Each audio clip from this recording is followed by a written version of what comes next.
पिछला वीडियो में हम जो है फेओल्स प्रिंसिपल्स कर रहे थे, क्लास 12 का बिजनेस स्टडीज़ का बुक 1 का चैप्टर 2 जो प्रिंसिपल्स ऑफ मैनेजमेंट है उसका जो है फेओल्स प्रिंसिपल्स ऑफ मैनेजमेंट।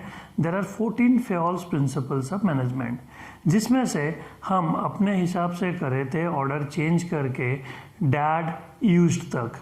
अब आगे रह गया था रोज, तो अब हम रोज से शुरू करते हैं। तो पहला जो है वो है आर। तो अब आर में क्या है? R represents remuneration. तो रेमुनरेशन किसका? रेमुनरेशन ऑफ एम्प्लॉयज़, एम्प्लॉयज़ का रेमुनरेशन। तो ये प्रिंसिपल जो है, जो रेमुनरेशन ऑफ एम्प्लॉयज़, ये बताता है कि एम्प्लॉय को जो है फेयर रेमुनरेशन देना ज़रूरी है ताकि वो reasonable standard of living maintain करे। लेकिन जो सबसे इम्पोर्टेंट चीज़ है, जो एम्प्लॉय का रेमुनरेशन है उसका इनकम है, लेकिन वो एम्प्लॉयर के लिए कॉस्ट है, तो एम्प्लॉयर को देना पड़ता है। तो ये जब फेयर रेमुनरेशन का बात आएगा, जो सबसे इम्पोर्टेंट चीज़ है वो पहला पॉइंट में लिखा गया है कि ये जो है जस्ट एंड इक्विटेबल, किसके लिए? दोनों के लिए, employer as well as employee होना चाहिए कि एम्प्लॉय को इतना मिले कि उसका गुजारा ठीक से हो जाए, और इतना भी ना हो कि एम्प्लॉयर मतलब ऑर्गेनाइजेशन के लिए ये बर्डन ना हो। तो रेमुनरेशन ऑफ एम्प्लॉय पहला पॉइंट है, just and equitable from employee and organisation point of view होना चाहिए। दूसरा, फेयर वेज होना चाहिए, so that he will maintain reasonable standard of living. तो रीजनेबल स्टैंडर्ड ऑफ लिविंग के लिए उसका वेज फेयर होना चाहिए, but within the paying capacity of the company. तो ये हो गया हमारा रेमुनरेशन ऑफ एम्प्लॉय प्रिंसिपल। ये भी इम्पोर्टेंट नहीं है, हम आगे जाते हैं, दूसरा प्रिंसिपल करेंगे अभी। आप रोज में से नेक्स्ट प्रिंसिपल ओ जो है प्रिंसिपल ऑफ ऑर्डर है, ये इम्पोर्टेंट है। यहाँ पर सिचुएशन देके 3 मार्क का हॉट्स आ जाता है। पहला चीज़ पहचानना पड़ेगा कि कौन सा प्रिंसिपल वायलेट हुआ। दूसरा चीज़ वो बोलेंगे उस प्रिंसिपल को एक्सप्लेन करो, तो 2 लाइन लिखोगे, 2 मार्क एक्सप्लेनेशन का और 1 मार्क पहचानने के लिए। तो हॉट्स में कैसा सिचुएशन देंगे?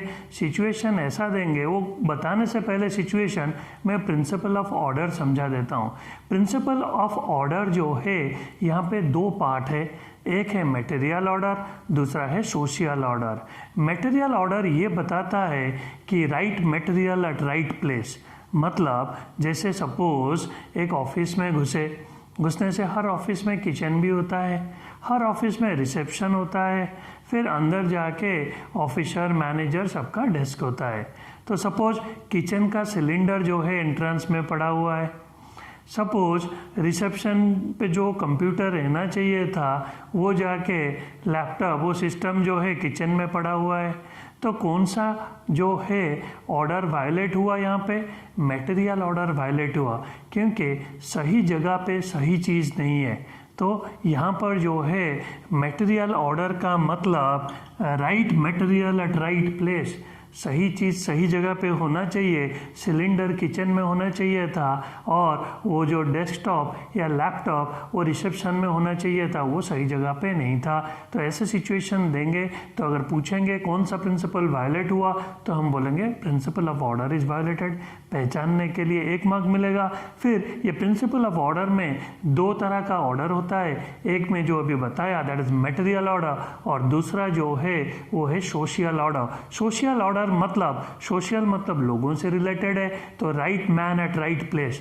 पता चला कुक जो है रिसेप्शन में बैठा है, रिसेप्शनिस्ट जो है जाकर चाय बना रही है किचन में, तो कौन सा ऑर्डर वायलेट हुआ? यहाँ पर सोशल ऑर्डर वायलेट हुआ, क्योंकि कुक का जगह किचन में था और रिसेप्शनिस्ट का जगह रिसेप्शन में था। तो ऐसे सिचुएशन देके पूछेंगे। तो यहाँ पर प्रिंसिपल ऑफ ऑर्डर में क्या है? पहला मटेरियल ऑर्डर जो बताता है कि right material at right place होना चाहिए। दूसरा सोशियल ऑर्डर जो बताता है right person at right place. अगर ये दोनों चीज़ होगा देन एफिशिएंसी बढ़ेगा, प्रोडक्टिविटी बढ़ेगा और ऑर्गेनाइजेशन का ग्रोथ होगा। अब हम चलेंगे नेक्स्ट पॉइंट पे। अब रोज में से हम एस पे आएंगे। तो एस जो है वो है subordination of individual interest to general interest. पहले बता दूं, जो 14 प्रिंसिपल्स है पहले भी बता रखा था, सारे प्रिंसिपल्स इम्पोर्टेंट नहीं है, सारे प्रिंसिपल से क्वेश्चन नहीं आता है। तो अब ये बता देता हूँ, ये जो प्रिंसिपल है आज तक कभी क्वेश्चन आया नहीं है, लेकिन हम सारा 14 जो है डिस्कस करेंगे।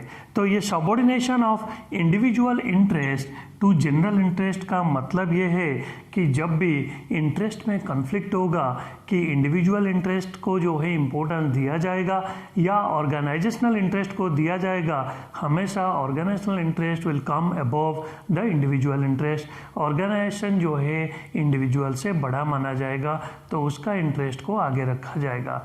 तो यहाँ पर क्या है, यहाँ पर जो है पहला पॉइंट है प्रायोरिटी। तो प्रायोरिटी क्या है, organisation interest over individual interest, एक लाइन हो गया। दूसरा, इसको समझाने के लिए एक एग्जाम्पल क्या है, मैनेजर जो है प्लेजर ट्रिप में जा रहा था, लेकिन पता चला कुछ इमरजेंसी आ गया और मीटिंग के लिए अपना प्लेजर ट्रिप कैंसिल करके वो मीटिंग अटेंड करने आ गया।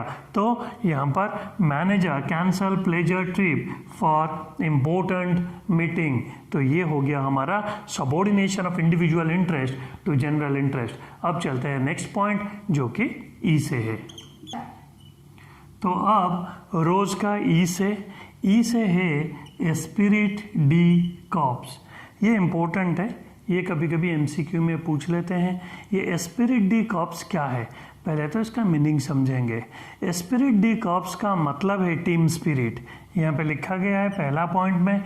इससे होता क्या है, दे प्रमोट टीम स्पिरिट या हार्मोनी या यूनिटी अमंग द एम्प्लॉयज़। तो ये जो unity among the employees, workers और उनका सुपेरियर मैनेजर, इन सब में यूनिटी कैसे आएगा? पहला चीज़, सब चीज़ कम्युनिकेशन से आता है। पहले तो कम्युनिकेशन मैनेजर को ठीक करना होगा। तो जब वो कम्युनिकेट करता है, सपोज एक क्रिकेट का एग्जाम्पल ले लेते हैं। क्रिकेट का एग्जाम्पल लेंगे, 11 लोग जो है मिलके खेलते हैं, तो कैप्टन जो है इंटरव्यू देता है।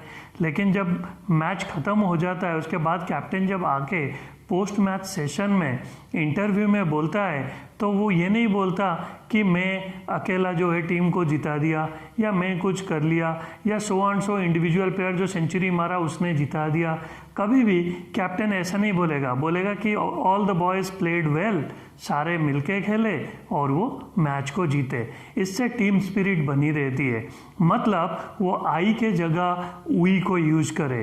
तो उसी तरह मैनेजर भी, they should replace I with we in their conversation.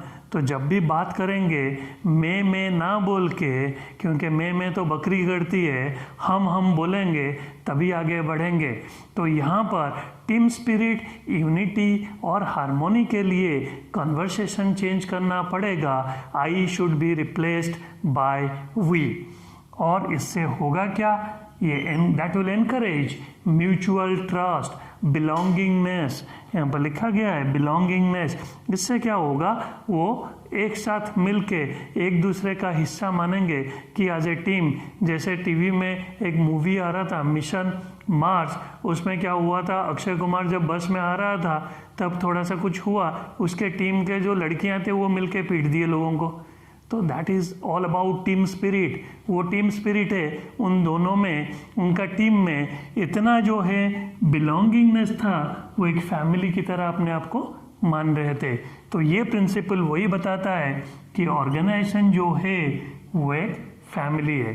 तो हमारा रोज का किस्सा खत्म हुआ, अब इससे आगे बढ़ेंगे। आप डैड यूज्ड रोज का क्या यूज करे थे भाई, रोज का पिक्चर यूज करे थे। रोज तो मिला नहीं, पिक्चर से काम चला लिए। तो अब पी से क्या है, पी स्टैंड्स फॉर पर्सनल। लेकिन ये जो पॉइंट है ये पर्सनल नहीं है, ये है स्टेबिलिटी ऑफ पर्सनल। ये जो पॉइंट है आज तक पिछले 20 साल में कभी नहीं आया है। इसीलिए बोला था 14 प्रिंसिपल्स पढ़ेंगे, लेकिन सारे प्रिंसिपल्स इम्पोर्टेंट नहीं है, नॉलेज के लिए हम सारा पढ़ रहे हैं। तो ये जो स्टेबिलिटी ऑफ पर्सनल है, पर्सनल मतलब ये एम्प्लॉय को रिप्रेजेंट करता है। तो कोई भी एम्प्लॉय को अगर हम सिलेक्ट करते हैं तो जिस पोजीशन में उसे सिलेक्ट किए उस पोजीशन में उसे कुछ साल, कुछ महीना, एक फिक्स्ड मिनिमम फिक्स्ड पीरियड तक उसी कुर्सी में बिठाए रखेंगे। अगेन क्रिकेट का एग्जाम्पल लेके समझ लेते हैं। हमारा इंडियन टीम में ओपनर वीरेंद्र सहवाग, वो पहले जब भी आते थे कुछ नहीं परफॉर्म करते थे, लेकिन उनको जो है गांगुली पूरा खुली छूट दे दिया कि भाई तुम रन बनाओ नहीं बनाओ, तुम टीम में हो, तुम खेलोगे। तो उसके कारण क्या हुआ, जो सिक्योरिटी मिला, वीरेंद्र सहवाग एक ही बैट्समैन बना इंडियन टीम का पूरा वर्ल्ड में जो सबसे ज़्यादा 300 मारे हैं, और दैट टू टेस्ट में। तो ये जो चीज़ है ऑर्गेनाइजेशन पे भी लागू है। तो ऑर्गेनाइजेशन में ये बोलते हैं, ये प्रिंसिपल पहले ही फेवल बता दिए थे, गांगुली से पहले उन्हें पता था कि कोई भी एम्प्लॉय को अगर कोई जॉब मिलता है उसको उस कुर्सी में एक फिक्स्ड पीरियड तक सिक्योर्ड रखो कि भाई तेरा नौकरी नहीं जाएगा, तू काम कर। तो उससे क्या होगा, given reasonable time to show result. तो रिजल्ट दिखाने के लिए अगर टाइम मिल जाएगा तो वो एक ना एक दिन रिजल्ट देगा, और ऐसा रिजल्ट देगा जैसे वीरेंद्र सहवाग दिया, वर्ल्ड रिकॉर्ड किया। तो ये स्टेबिलिटी ऑफ पर्सनल जो है ये बताता है, one selected they should be kept for a minimum fixed tenure and they should be given reasonable time to show result. तो ये हमारा हो गया पी से पर्सनल। अब चलेंगे नेक्स्ट आई। तो अब आई से इनिशिएटिव। इनिशिएटिव मतलब, इसमें एक एग्जांपल देके बताता हूँ। सपोज 4 बंदे मिलके गए किसी को पीटने के लिए, जो पहले कूद के थप्पड़ मारेगा वो बंदा लिया इनिशिएटिव। तो उसी तरह ऑर्गेनाइजेशन में क्या होता है, जो वर्कर पहला कदम पहले आगे बढ़ के काम करने के लिए इनिशिएटिव लिया, तो यहाँ पर इनिशिएटिव बोलते हैं टेकिंग द फर्स्ट स्टेप, पहला कदम लेना, पहला थप्पड़ बढ़ के मारना खुश होके, दैट इज विथ मोटिवेशन। तो मोटिवेटेड होके जो वर्कर पहला स्टेप लेता है उसे इनिशिएटिव बोलते हैं। तो इससे होता क्या है, it is thinking out and executing the plan. सोचना, ठीक है, कि कहाँ पे बजाओगे, गाल पे, पीठ पे, तो कहाँ पे बजाओगे, तो सोचना और सोच के बजा के दिखाना। तो thinking out and executing the plan, तो ये वर्कर का इनिशिएटिव है। फिर आया जाके दूसरा point, encouraging to carry out their plan. मतलब वर्कर को एनकरेज किया जाता है कि वो जो सोचते हैं वो करने के लिए। उससे क्या होता है, वर्कर का कॉन्फिडेंस बढ़ता है, दे फील मोटिवेटेड, उनका ग्रोथ होता है और उनका डेवलपमेंट होता है। जब वर्कर का ग्रोथ होगा, वर्कर का डेवलपमेंट होगा, तो he will contribute his 100% to the organisation. तो अल्टीमेट गेन ऑर्गेनाइजेशन का होगा। तो ये जो प्रिंसिपल है इनिशिएटिव, पिछले 20 साल से कभी नहीं आया है। तो अगर ये याद भी ना रहे, इसी बताने का रीज़न ये है, जो प्रिंसिपल याद नहीं रह रहा है तो घबराने की ज़रूरत नहीं है। हम दूसरा प्रिंसिपल कर सकते हैं जो हमें याद रहेगा, जो इम्पोर्टेंट है। तो 14 के 14 याद रखने का ज़रूरत नहीं है। हम नॉलेज के लिए डिस्कस कर रहे हैं। तो ये इनिशिएटिव आज तक कभी नहीं आया है, तो ये जो है अगर याद नहीं रहे तो परेशान नहीं होना। अब चलते हैं लास्ट पॉइंट सी पे। अब सी में सेंट्रलाइजेशन एंड डिसेंट्रलाइजेशन। तो अब सेंट्रलाइजेशन और डिसेंट्रलाइजेशन ये दोनों के मतलब लिख देंगे, 2 लाइन वैसे ही मिल जाएगा। सेंट्रलाइजेशन का मतलब क्या है, सेंट्रलाइजेशन मतलब concentration of power in few hands. कुछ लोगों के हाथ में सारा पावर अगर दे दिया जाता है तो वो सेंट्रलाइजेशन बोलते हैं। तो बेसिकली सारा पावर ऑर्गेनाइजेशन में हम पहले ही पढ़े थे पहला चैप्टर में कि 3 लेवल होते हैं, टॉप लेवल, मिडिल लेवल और लोअर लेवल। तो सारा पावर ये तीनों लेवल से पता चल रहा है कि टॉप लेवल के हाथ में अगर होता है तो उसे बोलते हैं सेंट्रलाइजेशन ऑफ अथॉरिटी। तो अब पहला लाइन वही लिखा गया है, टॉप लेवल के हाथ में सारा पावर है, that is concentration of authority in few hands. When it is done that is regarded as centralisation of authority. अब दूसरा पार्ट डिसेंट्रलाइजेशन क्या है, इसका उल्टा। Decentralisation means dispersal of authority, सब में बट गया प्रसाद की तरह, तो दैट इज डिसेंट्रलाइजेशन। तो पावर जो है सब में बांट दिया, मतलब यहाँ पे लिखा गया है every level, so that is distribution of power. तो 2 लाइन लिख दिए, 2 मार्क मिल गया।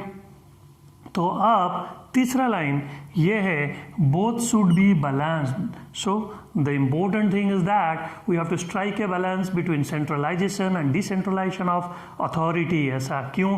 क्योंकि कोई भी ऑर्गेनाइजेशन को अगर पूरी तरह से सेंट्रलाइज या पूरी तरह से डिसेंट्रलाइज करना पॉसिबल नहीं है, that is harmful for the organisation. तो इसीलिए ब्रैकेट में लिखा गया है no organisation can be completely centralise और decentralise, that is why it is essential to strike a balance between both। तो ये जो था dad used rose pick, तो डैड यूज रोज पिक जो है 14 प्रिंसिपल्स ऑफ मैनेजमेंट हो गए। ये इंपॉर्टेंट प्रिंसिपल है, सेंट्रलाइजेशन एंड डिसेंट्रलाइजेशन। बाकी इंपॉर्टेंट कौन सा है कौन सा नहीं है हर पॉइंट से पहले बता चुका हूँ। तो आज के लिए इतना ही। इसके साथ फेयॉल्स प्रिंसिपल्स ऑफ मैनेजमेंट खत्म हो गया। वीडियो अगर पसंद आया सब्सक्राइब, लाइक और कमेंट हो जाता है, शेयर ज़रूर कीजिए ताकि जल्दी से जल्दी ज़्यादा से ज़्यादा बच्चों तक हम पहुंच सके और सबका मदद कर सके। Thank you.